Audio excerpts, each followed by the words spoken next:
அனைவருக்கும் வணக்கம். உங்களோடு இணைவத நான் உங்கள் இறை உணர்வு. Welcome do my channel. இது நம்ம யுஜிசி நெட்தமிழ் சேனல்.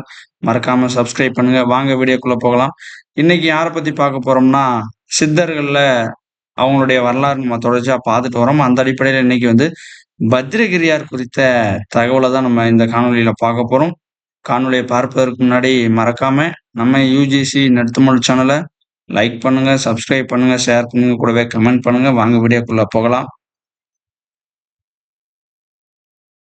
பத்திரகிரியார் அ பட்டினத்தார் தல யாத்திரை செய்து கொண்டிருந்த காலத்துல உஜ்ஜயினி அ மகாலபுரத்திற்கு சென்று மகாலேஸ்வரரை வணங்கிவிட்டு ஊருக்கு வெளியே இருக்கக்கூடிய காட்டு பிள்ளையார் கோவில்ல நிஷ்டையில அமர்ந்தர்றாரு. அப்போ உஜ்ஜயினி அரண்மனையில கொள்ளையிட்டு வந்த கள்வர்கள் ஒரு முத்து மாலைய அந்த காட்டு பிள்ளையாருக்கு காணிக்கையா தூக்கி எறியறாங்க. அது நிஷ்டையில இருந்த பட்டினத்தாரினுடைய கழுத்துல விழுந்து போயிருது. கள்வர்களை விரட்டிக் கொண்ட வந்த அந்த வீரர்கள் முத்து மாலையுடன் இருந்த பட்டினத்தார அரசன் பத்திரகிரியின் முன்னாடி போயி நிறுத்த, அவன் தீர விசாரிக்காம அவர கழுவுல ஏற்ற ஆணையிடுறாரு.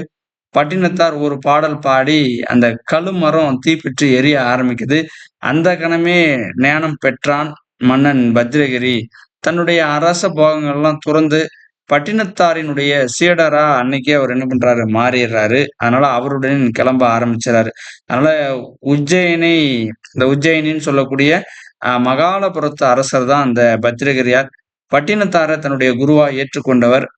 பட்டினத்தார கழுவேற்ற நினைத்தபோது அதுல தோல்வியை சந்திச்சவரு. அதனால பட்டினத்தாருக்கே தன்னை அடிமை அப்படின்னு சொல்லி தன்னுடைய அரச இன்ப துன்பம் அந்த அரச இன்பங்களெல்லாம் துறந்துட்டாரு. சோற்று சட்டியும், நாய்க்குட்டியும் வைத்திருந்ததுனால பட்டினத்தாரால சம்சாரி அப்படின்னு அழைக்கப்பட்டவர். 235 கன்னிகள பாடியிருக்கிறாரு. இவருடைய பாடல்கள் பத்திரகிரி ஆர் புலம்பல் அப்படின்ற பெயர்ல வழங்கப்படுது. எல்லா கன்னிகளுமே, அதாவது எல்லா பாடல்கள்லுமே எக்காலம் அப்படின்ற ஒரு வினா அடிப்படையில அவர் முடிச்சிருக்கிறாரு.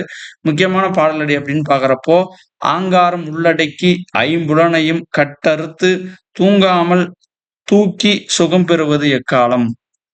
அடுத்து இந்த பாடலடி ரொம்ப முக்கியமானது. பேய் போல் திரிந்து பிணம் போல் கிடந்து பெண்ணை தாய் போல் நினைத்து தவம் முடிப்பது எக்காலம்.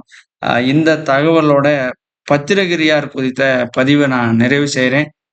கட்டாயம் இந்த காணொளி உங்களுக்கு பிடிச்சிருக்குன்னு நம்புறேன். அப்படி பிடிச்சிருந்தா மறக்காம ஒரு லைக் பண்ணுங்க. நன்றி.